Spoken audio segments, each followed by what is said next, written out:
नमस्कार साथियों, स्वागत है एक बार फिर आपका अपने YouTube चैनल हिंदीवादी ज्ञान पर। और आप सुन रहे हैं आल्हा उदल की वीर गाथा, जिसमें कहानी चल रही है कर्नाटक की लड़ाई उर्फ अमरजीत के विवाह की कहानी। जिसमें अब तक आपने जाना कि कर्नाटक की राजकुमारी भानुमति उदल के पुत्र अमरजीत को तोता बनाकर कर्नाटक ले आती है और अमरजीत कर्नाटक के राजा चंदन के द्वारा कैद कर लिया जाता है और फिर उसे काल कोठरी में डाल दिया जाता है। जिसकी तलाश में महोबा के वीर भी साधु के वेश में कर्नाटक पहुंच जाते हैं, जहां उनका सामना राजकुमारी भानुमति से होता है। भानुमति उन लोगों से अमरजीत को बचाने और उससे विवाह करवाने की प्रार्थना करती है। यहाँ तक की कहानी आपने पिछले भाग में जाना। अब कहानी में आगे बढ़ें उससे पहले आपसे वही रिक्वेस्ट कि अगर आप इस चैनल पर पहली बार आए हैं तो चैनल को सब्सक्राइब करें, वीडियो को लाइक करें और ज्यादा से ज्यादा शेयर करें। अब आते हैं कहानी पर। साथियों, जब महोबा के वीरों का सामना राजकुमारी भानुमति से होता है, तब भानुमति ने कांपते स्वर में साधुओं से कहा कि जिसे मैंने अपने पति के रूप में स्वीकार किया था, उसी को मेरे पिता ने काल कोठरी में कैद कर दिया है। महात्मा जन, किसी प्रकार उसे मुक्त करा दें और मेरा उससे विधिवत विवाह करा दीजिए। यह कहते ही उसके हृदय में एक टीस उठी और उसकी दृष्टि उन साधुओं के शांत और तेजस्वी मुखमंडल पर गई। हाथों में जपमाला, कंधों पर भगवा वस्त्र, नेत्रों में करुणा, परंतु हथियारों से कोसों दूर जीवन। फिर उसी क्षण भानुमति को अपनी भूल का आभास हुआ। वह मन ही मन सोचने लगी कि मैंने इनसे कुछ अधिक ही आशा कर ली। ये भगवान के भक्त हैं, इनका मार्ग भक्ति और त्याग का है। तलवार, युद्ध और रक्तपात इनके जीवन का भाग नहीं है। और मैं अपने स्वार्थ के लिए किसी हरि भक्त को संकट में कैसे डाल सकती हूँ। यह सोचकर उसने तुरंत अपने स्वर को संयत किया और बोली, महात्मा जन, मैं जानती हूँ कि आप लोग तलवार नहीं चला सकते और न ही युद्ध करना आपका धर्म है। ऐसे में उस वीर को कैद से छुड़ाना आपके लिए अत्यंत कठिन होगा।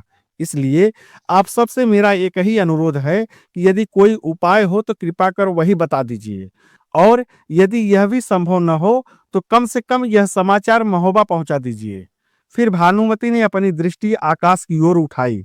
उसकी आंखों में आंसू थे, पर स्वर में अद्भुत दृढ़ता थी। उसने कहा, सुना है कि महोबा के लोग बड़े बहादुर होते हैं। यदि समाचार पाकर वे समय रहते अमरजीत को मुक्त करा लें तो यह मेरा सौभाग्य होगा, और यदि ऐसा न कर सके तो समझ लीजिए कि भानुमति भी अपने प्राण त्याग देगी। उसके ये शब्द साधुओं के हृदय में उतर गई। क्षण भर के लिए वहां मौन छा गया, ऐसा मौन जिसमें प्रेम, साहस और बलिदान तीनों एक साथ बोल रहे थे। भानुमति के मुख से यह दृढ़ और त्यागमयी प्रतिज्ञा सुनकर साधु के वेश में खड़े महोबा के सभी वीर एक क्षण को मौन रह गए। सब एक दूसरे का मुंह देखने लगे। उस मौन में न संदेह था न छल, केवल एक सच्चे प्रेम की गूंज थी। तभी मलखान ने उदल के समीप झुककर धीमे स्वर में कहा, भैया उदल, राजकुमारी का प्रेम सच्चा है, इसमें कोई कपट नहीं है। और फिर उदल ने भी बिना कुछ कहे गहरी दृष्टि से भानुमति की ओर देखते हुए मलखान की बात का समर्थन सिर हिलाकर किया। फिर उदल आगे बढ़ा। उसका स्वर शांत पर प्रश्न गंभीर था। उसने पूछा, राजकुमारी, क्या तुम्हें हम साधुओं से अधिक भरोसा महोबा के वीरों पर है? और यदि हाँ, तो उसका कारण क्या है? उदल के प्रश्न सुनकर भानुमति ने तुरंत हाथ जोड़ लिए। उसकी आंखों में विनय था और स्वर में श्रद्धा। वह बोली, महात्मा जन, यदि मेरी बात में कोई भूल हो तो मुझे क्षमा करें, परंतु जहां तक मेरी समझ है, साधु भगवान के सबसे प्रिय होते हैं, और आप लोग तो भजन, तप और सेवा के लिए इस पृथ्वी पर अवतरित हुए हैं। तलवार, तीर और रणभूमि से आपका दूर दूर तक कोई संबंध नहीं है।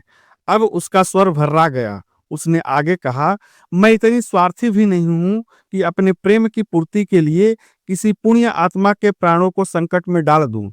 फिर कुछ क्षण रुककर उसने आगे कहा, किंतु जहां तक महोबा के वीरों का प्रश्न है, मैंने सुना है कि महोबा की तलवारों में अद्भुत शक्ति है। महोबा के वीर कभी युद्ध में पीठ नहीं दिखाते। वे अन्याय के सामने झुकते नहीं हैं, चाहे प्राण ही क्यों न चले जाए। यह कहते हुए उसकी आंखों में आंसू बह निकले। आगे उसने कहा, इसलिए मुझे महोबा के वीरों पर पूर्ण भरोसा है। आप किसी भी प्रकार मेरा यह संदेश उन तक पहुंचा दीजिए। यह कहते हुए भानुमति ने रोते हुए अपना सिर झुका लिया। उसका मस्तक भूमि को छू रहा था, मानो वह अपने प्रेम को नहीं, अपने भाग्य को नमन कर रही हो। भानुमति की ऐसी हालत देख साधु वेश में खड़े महोबा के वीरों का हृदय कांप उठा। अब उन्हें पूर्ण विश्वास हो चुका था कि यह केवल युद्ध नहीं, बल्कि प्रेम, सम्मान और धर्म की रक्षा का युद्ध था। राजकुमारी की व्याकुलता और अश्रुधारा देखकर उदल से अब और नहीं रहा गया। उसने तुरंत आगे बढ़कर गंभीर किंतु आश्वस्त स्वर में कहा, राजकुमारी, तुम सत्य कह रही हो। साधुओं का कार्य प्रभु का भजन और सेवा है, परंतु तुम्हारे सामने जो साधु वेश में खड़े हैं वे साधु नहीं हैं। यह सुनते ही भानुमति ने चौंक कर ऊपर देखा। तब उदल ने सीना तानते हुए कहा, हम सब महोबा के ही वीर हैं, जिनकी वीरता पर तुम्हें विश्वास है। अमरजीत मेरा पुत्र है और मैं हूं उदल। उदल की यह बात सुनकर भानुमति क्षण भर के लिए अचंभित रह गई। उसकी आंखें विस्मय से फैल गई। तभी उदल ने आगे बढ़कर कहा, ये अमरजीत के चाचा मलखान हैं, ये ढेवा हैं, ये ब्रह्मानंद और ये तालहन सैयद। इस प्रकार उदल ने एक एक कर सभी वीरों का परिचय दिया। यह सच्चाई जानकर भानुमति लज्जा से भर उठी। उसने तुरंत घूंघट खींच लिया और उनसे पर्दा करने लगी। उसके नेत्र झुके हुए थे, पर हृदय में एक नई आशा जन्म ले चुकी थी। तभी उदल ने गंभीर स्वर में कहा, राजकुमारी, तुम्हारा विवाह अमरजीत से अवश्य होगा, यह हमारा वचन है। परंतु इसके लिए पहले अमरजीत को सुरक्षित कालकोठरी से बाहर निकालना अति आवश्यक है। तब भानुमति ने ध्यानपूर्वक उनकी ओर देखा और फिर उदल ने आगे कहा, तुम हमें उस काल कोठरी का भेद बताओ। वह कहाँ स्थित है, उसकी सुरक्षा व्यवस्था कैसी है और किन उपायों से वहां प्रवेश संभव है। फिर आगे उसने दृढ़ स्वर में कहा कि हम तुम्हें यह वचन देते हैं कि अमरजीत को मुक्त कराने के पश्चात तुम्हारा विवाह उससे सम्मान पूर्वक अवश्य करवाया जाएगा। उदल की बात सुनकर भानुमति के मन को गहरा संतोष मिला। उसके आंसू थम गए, हृदय की घबराहट कुछ शांत हुई। अब वह केवल प्रेमिका नहीं, बल्कि एक योजना की सहभागी बन चुकी थी। और यहीं से कर्नाटक के पतन की कथा अपने अंतिम चरण में प्रवेश करती है। उदल की प्रतिज्ञा सुनकर भानुमति का हृदय कुछ शांत हुआ।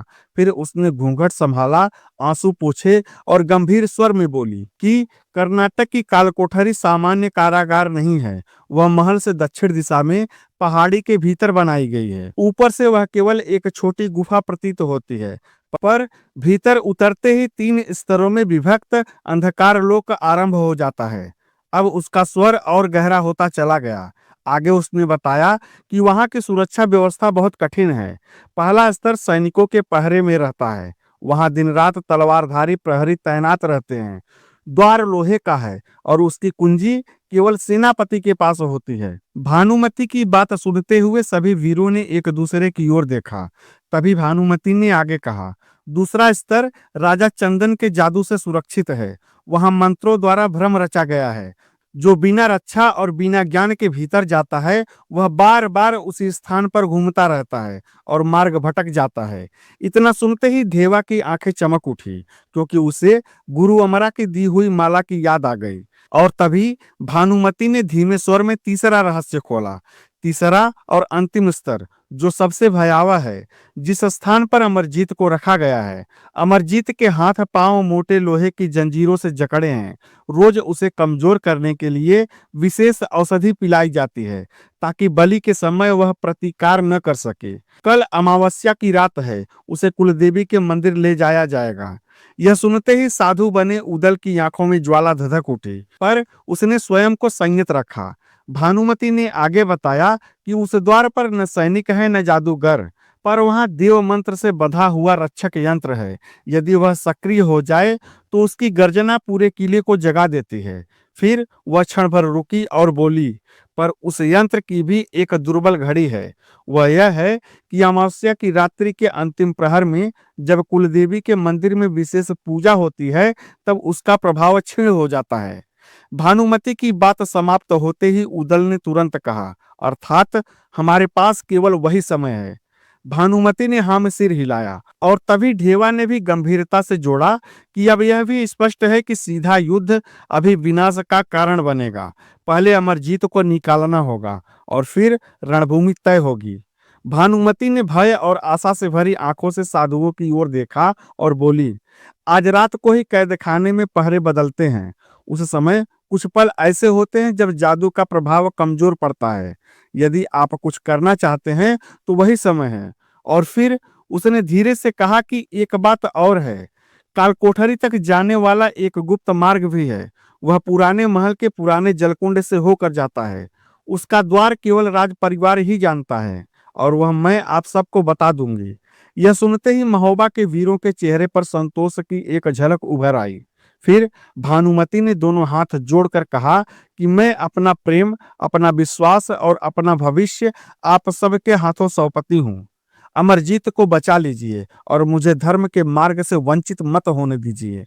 जवाब में उदल ने दृढ़ स्वर में उत्तर दिया कि राजकुमारी, यह केवल तुम्हारा नहीं, अब यह महोबा का भी धर्म है। अब योजना स्पष्ट थी, मार्ग ज्ञात था और समय भी तय था। अगली रात काल कोठरी की नींव हिलने वाली थी। साधुओं ने एक दूसरे की ओर देखा, बिना शब्दों के ही योजना बन चुकी थी। अब अगला कदम था काल कोठरी में प्रवेश। वह अमावस्या की रात थी। कर्नाटक के आकाश पर काले बादल छाए थे और चंद्रमा बादलों की ओट में छिपा हुआ था। ठीक वैसे ही रात जैसे किसी बड़े परिवर्तन से पहले होती है। महल के पीछे पर्वत की चट्टानों को काट कर बनी काल कोठरी के बाहर मसाले जल रही थी। उनके धुंधले प्रकाश में लोहे की विशाल फाटक भयावह प्रतीत हो रहे थे। तलवारें थामे पहरेदार जरा सी आहट पर भी प्राण लेने को तैयार खड़े थे। उसी समय दूर से सारंगी की धीमी तान उन्हें सुनाई दी। राम नाम सच्चा है, जगतिया है झूठा। भजन की मधुर ध्वनि से सैनिक भी झूम उठे। भजन की मधुर ध्वनि के साथ साधु वेश में महोबा के वीर धीरे धीरे काल कोठरी की ओर बढ़े। पहले द्वार पर पहुंचते ही पहरेदारों ने ललकारा कि कौन हो तुम लोग और यहाँ क्यों आए हो। तभी ढेवा आगे बढ़ा। उसके चेहरे पर अलौकिक शांति थी। उसने मधुर और शांत स्वर में कहा, हम तो दर दर भिक्षा मांगने वाले योगी हैं। सुना है यहाँ दुखी आत्माएं हैं जिनके लिए भजन करने से पुण्य मिलता है। देवा की बातों और उसके आत्मविश्वास के सामने सभी सैनिक नतमस्तक हो गए। पहरेदारों ने एक दूसरे की ओर देखा। भजन की तान उनके भी मन को छू चुकी थी। अंततः सैनिकों ने काल कोठरी में प्रवेश करने की अनुमति के साथ चेतावनी देते हुए साधुओं से कहा कि ठीक है, पर भीतर ज्यादा देर तक नहीं ठहरना। और फिर जैसे ही द्वार खुला, साधु भीतर प्रवेश कर गए और दूसरे स्तर पर पहुंचते ही जादुई भ्रम आरंभ हो गया। गलियारों की दीवारें घुमती सी प्रतीत होने लगी। रास्ते बदल रहे थे, परंतु उसी क्षण गुरु अमरा की दी हुई मालाएं चमक उठी। सबने आंखें मूंद कर मंत्र स्मरण किया और भ्रम स्वतः ही समाप्त होता चला गया। तीसरे स्तर पर सबसे कठोर पहरा था। यहाँ राजा चंदन के विशेष सैनिक थे। काले वस्त्रों में विष बुझी तलवारें लिए सावधानी से पहरा दे रहे थे। अब साधु बने उदल ने मलखान को संकेत किया तो मलखान ने जोर जोर से भजन गाना शुरू कर दिया। ब्रह्मानंद नृत्य करने लगा और ढेवा ने राख में मिला हुआ भभूत हवा में उछाल दिया, जिसमें मिर्च कूट कर मिलाई गई थी। भभूत आंखों में पड़ते ही पहरेदार तिलमिलाने लगे और उनकी आंखों में भयंकर जलन होने लगी। उसी क्षण साधुओं का वेश गिर पड़ा। तलवारें चमक उठी और तलवारों का कोई भी प्रहार खाली नहीं गया। हर प्रहार के साथ सैनिक जमीन पर तड़पते नजर आते। कुछ ही प्रहार में पहरेदार निःशब्द और धराशायी हो गए। किसी को चीखने का अवसर तक नहीं मिला। फिर वहां गिरे एक एक सैनिक की तलाशी ली गई और उन्हें चाबियों का एक गुच्छा मिल गया। तभी उदल ने फुसफुसाकर कहा, समय बहुत कम है, आगे बढ़ो। और अब सामने था काल कोठरी का अंतिम द्वार, जहां अमरजीत कैद था।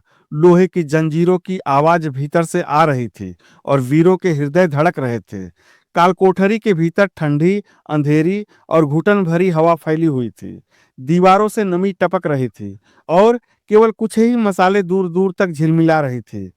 अंदर अमरजीत अकेला जंजीरों में बंधा बैठा था।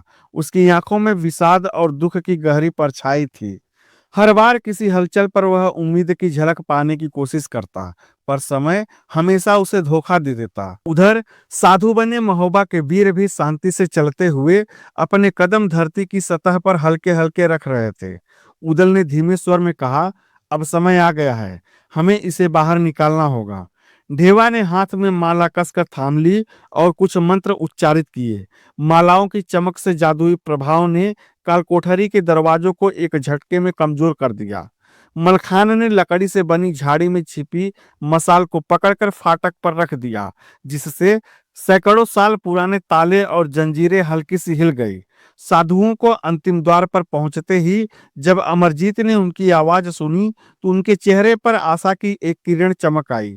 उसने जोर से पुकारा, मुझे यहाँ से बचाओ। अमरजीत की पुकार सुनकर उदल ने तुरंत कदम बढ़ाया और लोहे की जंजीरों की चाबियां फटाफट खोलनी शुरू की। धैर्य रखो पुत्र अमरजीत, अब तुम सुरक्षित हो, उदल ने फुसफुसाते हुए कहा। मलखान और ढेबा ने जंजीरों को काटना शुरू किया। जैसे ही अमरजीत के हाथ पांव खुले तो उसने गहरी सांस ली। उसकी आंखों में आंसू और चेहरे पर राहत का भाव साफ झलक रहा था। आल्हा ने उसका हाथ थाम लिया और कहा, अब तुम महोबा लौटोगे अमरजीत, हम तुम्हें सुरक्षित लेकर जाएंगे। अमरजीत ने कमजोर मुस्कान देते हुए कहा, मैं उम्मीद खोता जा रहा था, लेकिन अब आपकी उपस्थिति ने मेरी आत्मा में फिर से शक्ति भर दी। सभी ने क्षण भर के लिए जंजीरों से मुक्त अमरजीत को निहारते हुए महसूस किया कि वीरता और अपनों की यह शक्ति किसी जादू से कम नहीं। और ठीक उसी समय बाहर मिश्रित हवा में भजन के मधुर तान गूंजने लगी, जो साधु बने वीरों ने बाहर अपने वेश में बजाई थी। यह आवाज अमरजीत की आत्मा को और भी उत्साहित कर गई थी। अगला कदम तय था, कर्नाटक के किले से बाहर निकलना। अभी तक तो केवल पहला और सबसे कठिन कार्य पूरा हुआ था। कालकोठरी की ठंडी और अंधेरी दीवारों के बीच अमरजीत की जंजीरों से मुक्ति ने एक नई हवा भर दी। उसकी आंखों में राहत थी, उसके हृदय में वीरता की लौ फिर से जल उठी। आज महाबलियों के बीच उसका पुनर्जन्म हुआ था और यही पहली और बड़ी विजय थी। उदल ने मुस्कुराते हुए कहा, अब तुम्हें कोई क्षति नहीं पहुंचाएगा अमरजीत, हम तुम्हें सुरक्षित महोबा ले जाएंगे। फिर सभी बाहर निकलने लगे। मलखान और ढेवा ने सावधानी से पैर आगे बढ़ाया। हर कदम पर उन्होंने जादूगरों और पहरेदारों के फेरबदल को नजरअंदाज किया। ढेवा की भभूत की शक्ति और गुरु अमरा द्वारा दी गई माला ने सभी जादुई बाधाओं को समाप्त कर दिया। अमरजीत ने धीरे धीरे अपने हाथों और पैरों को हिलाया। जंजीरों के तले दबा हुआ दर्द अब उसके साहस और शक्ति में बदल रहा था। उदल ने उसकी पीठ थपथपाई और कहा, अमरजीत, तुम अब आजाद हो और यह सब तुम्हारे साहस का प्रमाण है। और फिर सभी वीरों ने अपनी सारंगी उठाई और मधुर भजन गाते हुए कालकोठरी से बाहर निकलने की प्रक्रिया आरंभ कर दी। जितने भी पहरेदार जागे, सबको चिर निद्रा में सुलाते और जादुई शक्ति को नष्ट करते गए। कोई भी उन्हें रोक नहीं पाया। फिर सभी जंगलों और पर्वतों के रास्ते से बाहर आए और अमरजीत ने एक बार फिर खुली हवा में सांस ली। और जब सुबह हुई तो सूर्य की किरणें उसके चेहरे पर पड़ी तो उसका हृदय महोबा की धरती की याद में प्रफुल्लित हो उठा। रात की तपिश और जंजीरों का दर्द अब पीछे रह गया। महोबा के महान वीरों की कर्नाटक की धरती पर यह पहली विजय थी, जो थी अमरजीत की मुक्ति की। आल्हा, उदल, मलखान, ढेवा और अन्य वीर अमरजीत को अपने बीच बैठाकर उसकी सुरक्षा सुनिश्चित की। फिर चिकित्सक को बुलाकर उसका इलाज किया जाने लगा। उस सुबह तंबू के भीतर हल्की सी खुशी और उल्लास की लहर दौड़ गई थी। सभी जानते थे कि कठिनाइयां अभी खत्म नहीं हुई थी, लेकिन पहली विजय अमरजीत की मुक्ति ने उनके हृदय में अदम्य साहस भर दिया था। अगला कदम था कर्नाटक के किले पर अंतिम आक्रमण और अमरजीत और भानुमति का विवाह। लेकिन इस पहली विजय ने सभी को यह विश्वास दे दिया था कि वे किसी भी दुश्मन का सामना कर सकते हैं।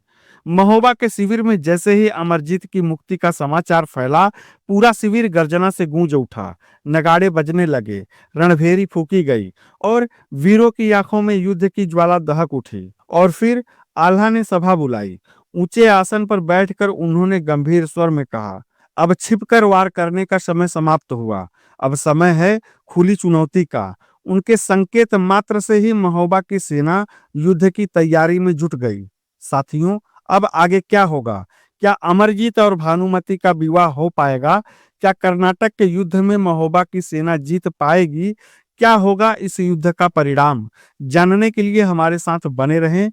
हमारे चैनल हिंदीवादी ज्ञान को सब्सक्राइब करें, वीडियो को लाइक और कहानी को ज्यादा से ज्यादा शेयर करें। पीछे की कहानी जानने के लिए प्लेलिस्ट अवश्य देखें। धन्यवाद। जय हिंद।